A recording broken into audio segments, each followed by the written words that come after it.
Olá, hoje o Videochat vai falar sobre o imposto de renda, que está com o prazo para declaração aberto.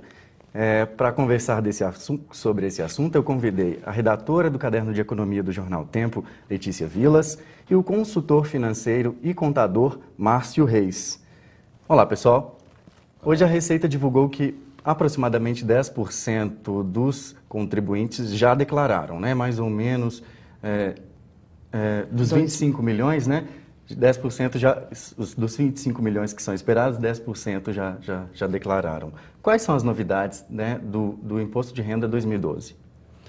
Uma das principais novidades para esse ano, que afeta muito algumas questões sociais, é a possibilidade de efetuar doações no decorrer do calendário, do ano de 2012, e deduzir essas doações feitas ao FIA, Fundo da Infância e Adolescência, na declaração que será entregue até o dia 30 de abril. Anteriormente, as doações dedutíveis eram somente aquelas feitas até 30/12 do ano anterior, no ano em que se reportava toda a declaração. A partir desse ano, no período até 30 de abril, as doações podem ser efetuadas e deduzidas até um limite de 3% do valor de imposto de renda devido. E eu queria saber o seguinte, no último ano, nos últimos 2 anos, a gente não tem visto... Claro que o último dia é um pouco mais complicado, mas não tem dado aquele tumulto que já deu em anos anteriores. Você acha que os contribuintes estão entregando a declaração antes ou a Receita está ficando mais preparada para receber nesse último dia? Eu acho que tem ocorrido as duas situações. A Receita Federal, ela tem, nos últimos anos, desenvolvido bem o seu sistema para receber um volume altamente significativo de declarações. Mas, por outro lado, também, os contribuintes estão tendo uma preocupação maior em não deixar a entrega da declaração para o último momento. Mas, caso ocorra, a capacidade de recebimento das declarações por parte da Receita Federal via internet é muito boa. Então, isso também dá uma tranquilidade para o contribuinte que deixa para a última hora. E eu queria saber, para quem tem imposto a pagar, tem uma diferença aí do dia 30 de março, tem um limite do dia 30 de março para pagar a primeira parcela. Eu queria que você explicasse isso melhor, assim, porque tem muita gente que não sabe, só vai começar a mexer com isso em abril, e se tem um imposto a pagar, ele já perdeu um prazo que às vezes nem sabe que existia.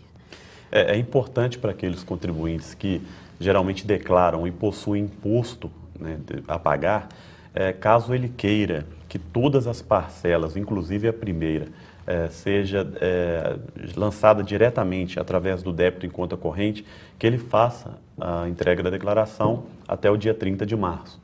Aí ele já pode optar, até o dia 30 de março, para que a primeira parcela devida em 30 de abril também seja lançada diretamente a débito na sua conta corrente.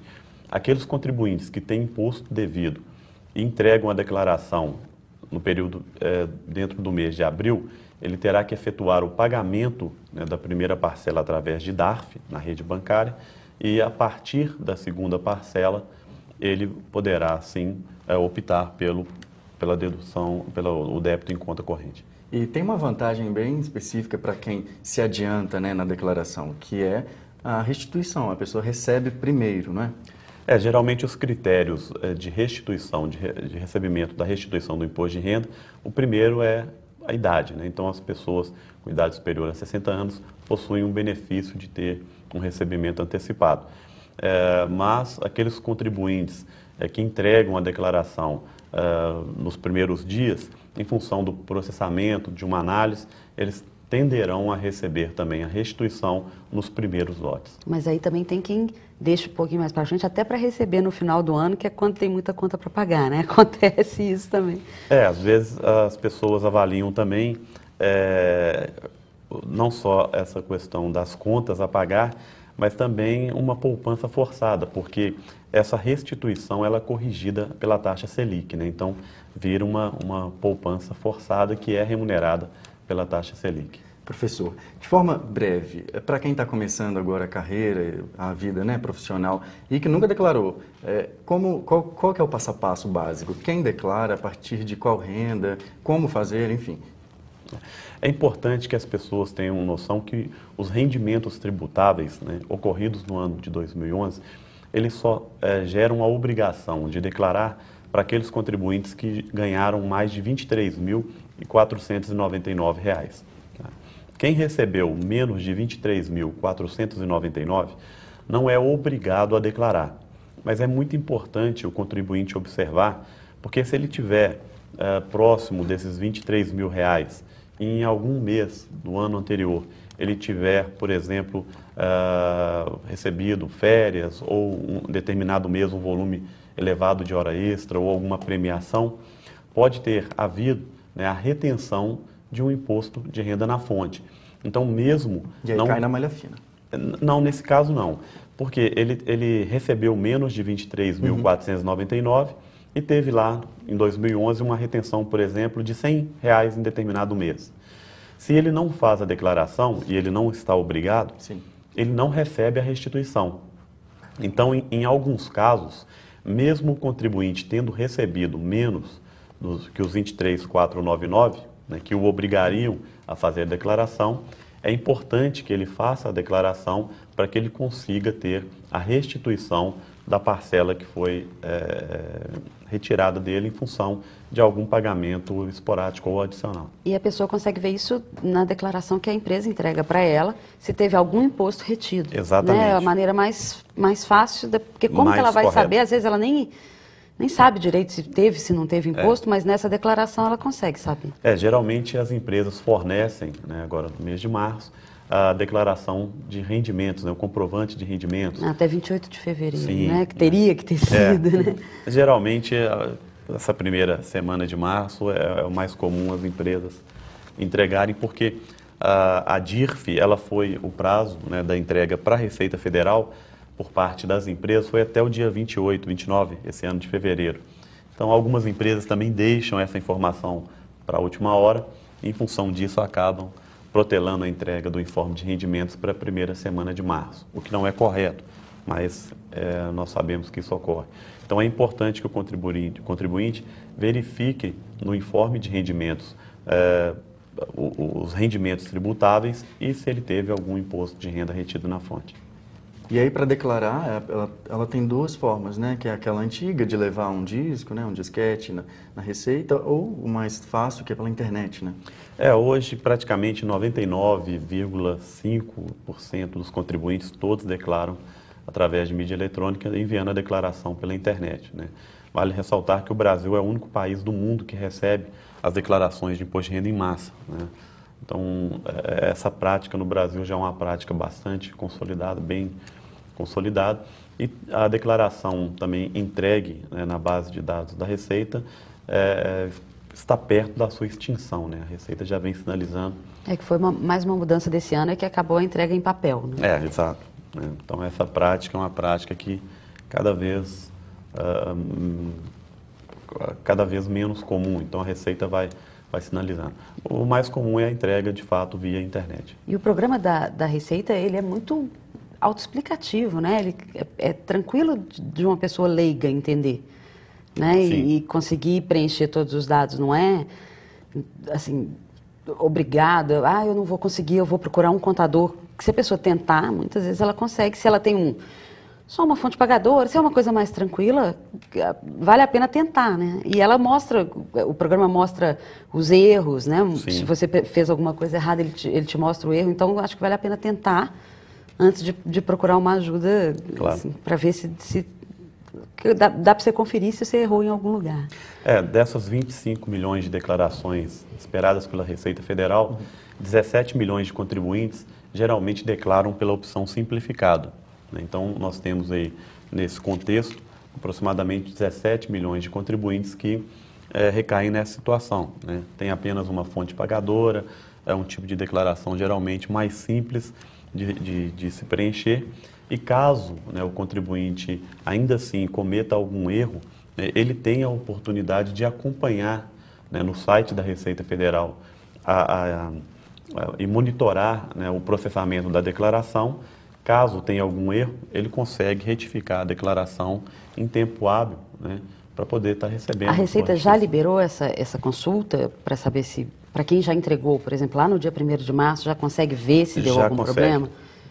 Quem fez a entrega nos primeiros dias já consegue monitorar, já consegue acompanhar esse processamento, porque o processamento da Receita é um processamento muito rápido.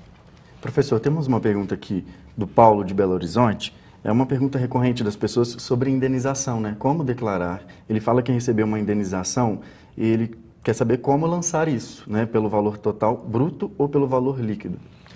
Aí é importante, esse caso, por exemplo, já é um ponto fora da curva, né? A indenização, primeiro, teria que saber que tipo de indenização, né? Se é uma indenização trabalhista, se é uma indenização em outra área do direito, né? Então tem que verificar inicialmente que tipo de indenização. A indenização geralmente é um rendimento, né, tributável. Se caso de indenização trabalhista, aí sim seria interessante que ele procurasse o auxílio de um contabilista, né, para ajudá-lo a preencher de uma forma adequada, na qual ele pagasse o mínimo possível de imposto. Né? Por quê? Porque o valor pago, por exemplo, ao escritório de advocacia é um valor dedutível, né? Então, pega-se o valor total da ação e desse valor desconta, né, o que foi pago a título de honorário para os advogados. E ainda pode verificar a periodicidade, né, que gerou essa indenização, né, para que o imposto não seja pago de uma forma cumulativa, né, ele seja calculado em função do período que gerou aquele imposto. E isso também pode reduzir a carga tributária.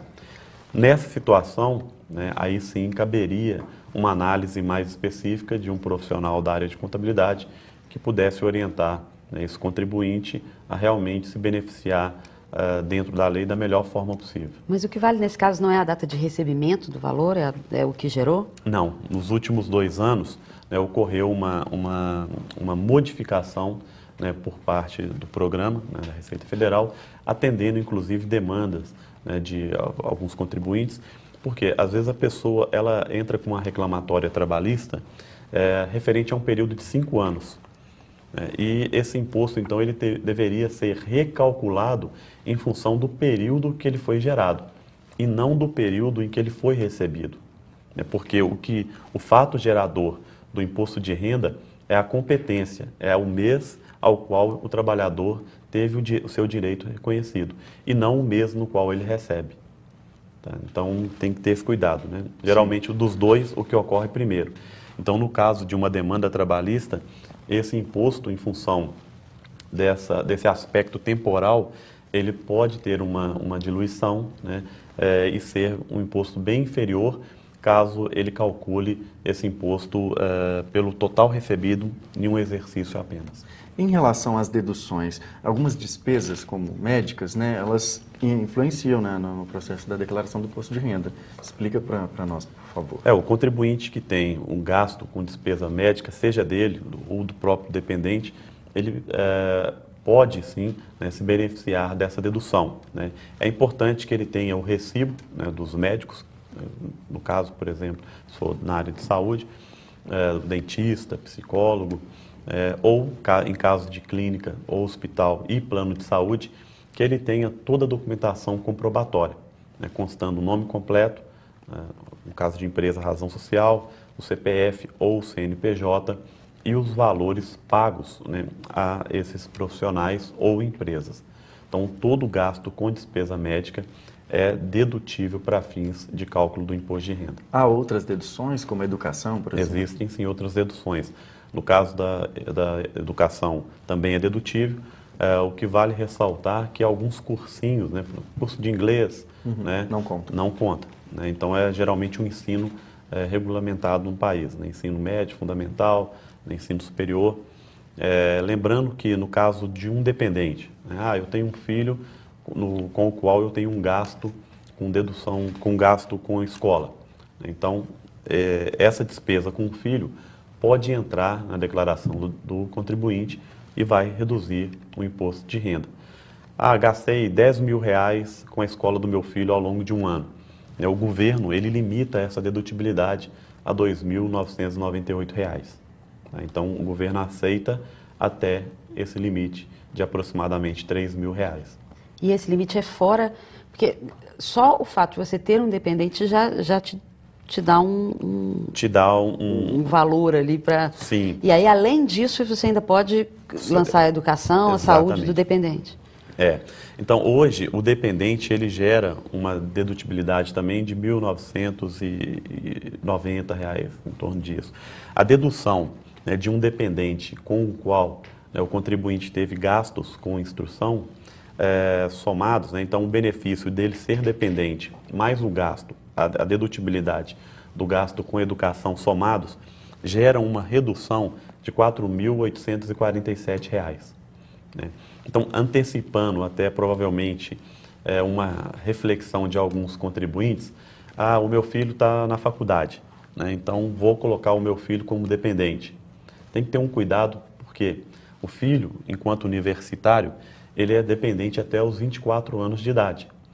Mas, e aí, nesse caso, ele vai gerar dedutibilidade por ser dependente e mais pelo gasto com a educação, que somados, né, geram um benefício de R$ 4.847.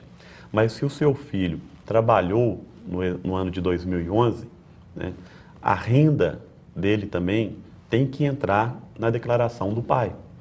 Então, nesse caso, é muito importante, né, que o pai ou a mãe verifique se, né, o valor de R$ 4.847 é superior ao rendimento que o filho teve trabalhando. Durante o ano. Durante o ano. Porque se o filho ganhou no ano R$ 10.000, né, então colocá-lo como dependente não vai ser um bom negócio. Verdade. Né, vai gerar um ônus de R$ 10.000 e um bônus de R$ 4.847. Verdade. Né, e essa renda do filho, ela é somada à renda do contribuinte, seja o pai ou a mãe, para fins de cálculo do imposto de renda. E no caso de quem paga pensão alimentícia, por exemplo, o filho entra na declaração, como dependente na declaração de quem paga a pensão ou na declaração do outro pai? Geralmente o filho entra na declaração como dependente de quem detém a guarda do filho. Né? Então, se a guarda, por exemplo, fica com a mãe, ele entra como dependente na declaração da mãe. Se a guarda está com o pai e a mãe paga a pensão, então o pai vai colocar esse filho na sua declaração como dependente e a mãe irá lançá-lo, né, como alimentado e vai informar a Receita Federal o pagamento da pensão. Isso quando essa pensão é feita em espécie? Quando ela é feita... Não, de qualquer forma. Maneira? Entendi. Bom, o Rodrigo de Contagem, ele está perguntando sobre o carro que ele comprou em 2011 e vendeu no mesmo ano.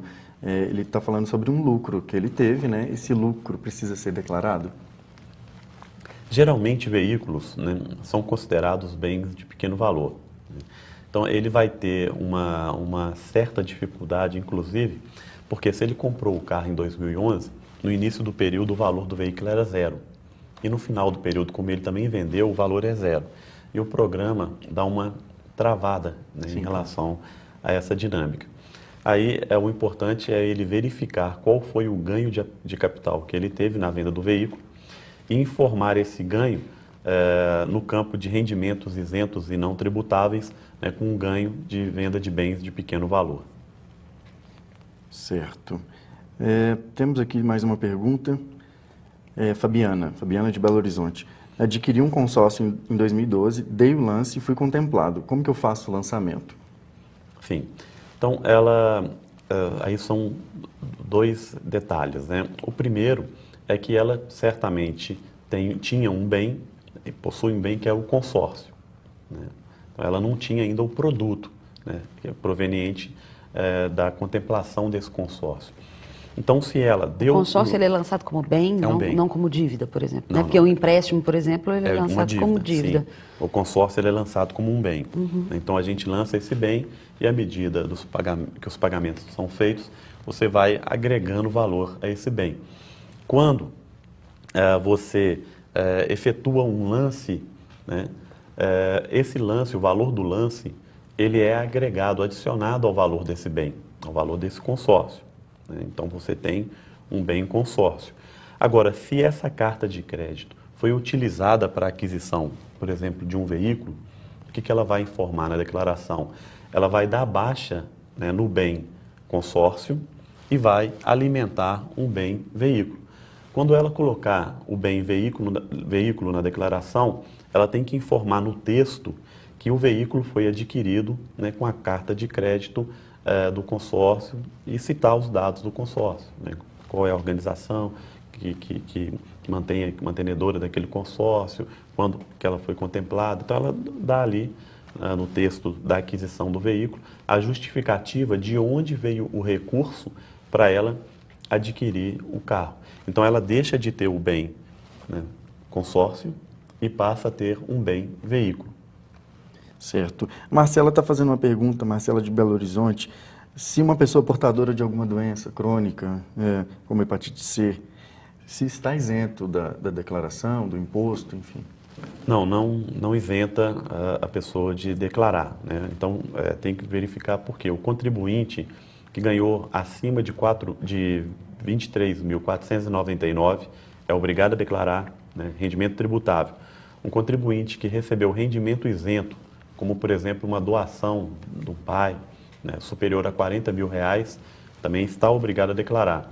E aquele contribuinte que tem um patrimônio elevado, né, superior a R$300 mil, também está obrigado a declarar, bem como aqueles que movimentaram... Mesmo que não tenha tido renda. Mesmo que não tenha tido renda. E aqueles contribuintes que movimentam ações, né, ou mercado de futuros, em bolsa de valores, também estão obrigados a declarar.